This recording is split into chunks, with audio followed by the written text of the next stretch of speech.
Darlene is a lawyer and a writer. Her publications include Joy, Joy, Why Do I Sing? By Women's Press, Canadian Scholars Press in 2004, of which Vivi's Florentine Scarf won the Paolucci Prize of the Italian American Writers Association. The title story of Making Olives and Other Family Secrets, published by Longbridge Books in 2008, won the prestigious Bressani Literary Award. Her short story, Entering Sicily, was recently accepted in a forthcoming issue of the Literary Quarterly Descant, dedicated to Sicily and to be published in the winter of 2011. I'd like to welcome Darlene.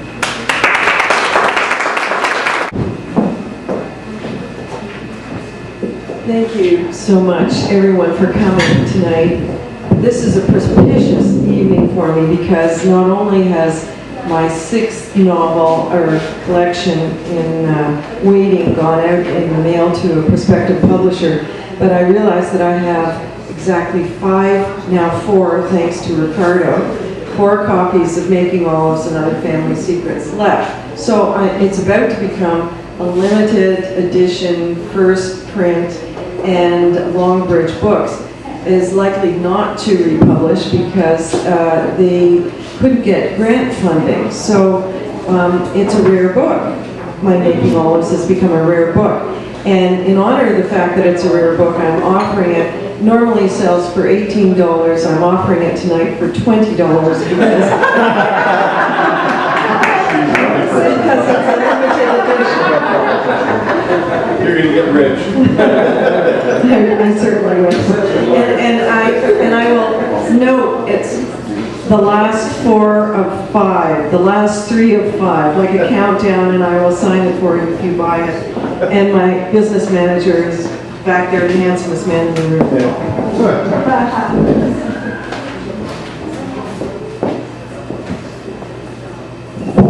We are born into families and we die inside them or are exiled from our families. And family is our first society. As a family law lawyer and as a writer of supposed fictions, I've ever been fascinated by family, its power over us, its grip upon us, and particularly by the rebellious black sheep stories. These are meant to inhibit us, but in fact, I think they inspire us for those who are inclined to rebel. I began writing Making Olives at the age of 26 and only actually finished it at the age of 55 many years ago when the penny finally dropped, and I realized that it sometimes takes generations to unfold meanings. Christ in the Apocryphal Bible is reported to have said, "If we bring forth that which is within us, what we bring forth will save us. If we do not bring forth that which is within us, what we do not bring forth will destroy us." Making Olives and Other Family Secrets is what I brought forth, and it is a very anarchic little story. I'm going to read from sections of it, not the entire story, but I think from the arc of the sections that I do read tonight, you'll get the idea. You have to crack them open.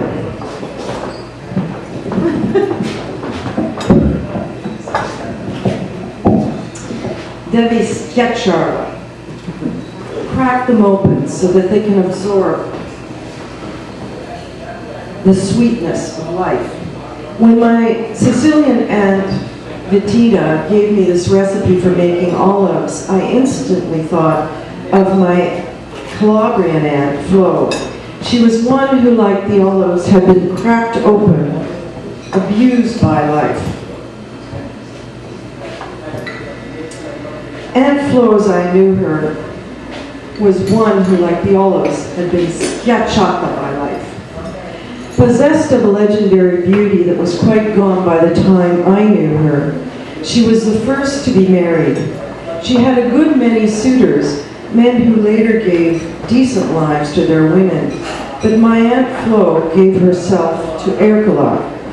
I knew my Uncle Ercole as a rude man who rolled putrid cigars wetly between his lips, and he buffed his teeth after dinner with a folded serviette. His hands smelled of cigars. Uncle Ercole had made Aunt Flo pregnant before making her his bride, but in those days, to disgrace family was a choice worse than death. When it came time for Florence to have the baby that had so compromised her, Ercole stood at the door of their bedroom, his face hard as stone, watching the progress of Florence's suffering. That's the way I like to see you, like that. My cousin's head was showing, but Florence sat up in her bed on her elbows and heaved her pillow at the door. My cousin Frankie was born in a flurry of feathers. Florence, astonishingly, was without shame. She simply refused to mourn her life, and perhaps this, more than anything, drove her sister Vittoria closer to her own bitter rescue. On the day our youngest sister was being born, my older sister and I went to stay with my Aunt Flo. Our father drove us over early in the morning, just as the sun began to rise. Flo greeted us in the kitchen. She wore a pink floral house dress, the brassiere strap dangling on her arm. Her own children were long grown and gone from the house. We had the whole house to ourselves, and Aunt Flo, she played with my older sister and I. I mean, she really played with us, as if there were no difference between our ages or imaginations. From a deep bottom drawer, she pulled out beads and wrote these around our necks, and she showed us how to dance the Charleston.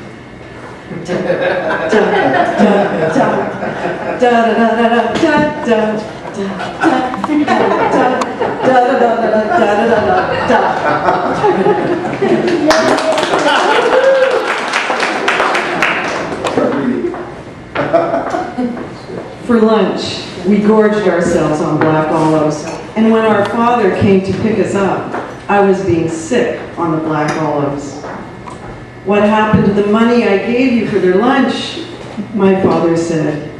Aunt Flo looked flushed and ashamed. She looked like a child being chastised. I wish so much my father would not have been so angry with her. "Don't you know your pain is no different than anyone else's," my sister said to me.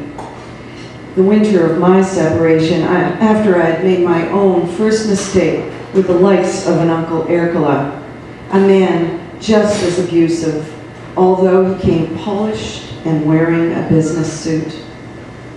I am told that when I laughed at the altar, how this man had hated my laugh. The wedding guests had heard the laughter of my Aunt Flo. "No one wants to hear you, or don't you know yet," my sister said to me after the failure of my marriage.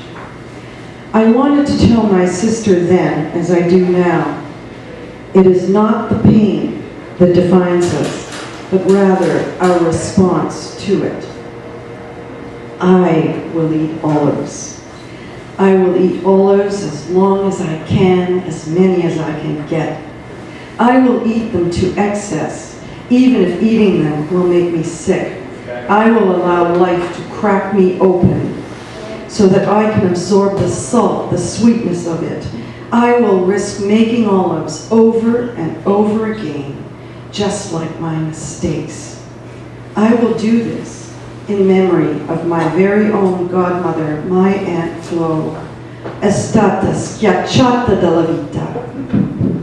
Cracked she had been, like the olive, but like the olive, cured in salt water, had absorbed all the sweetness of life. Yay! Oh.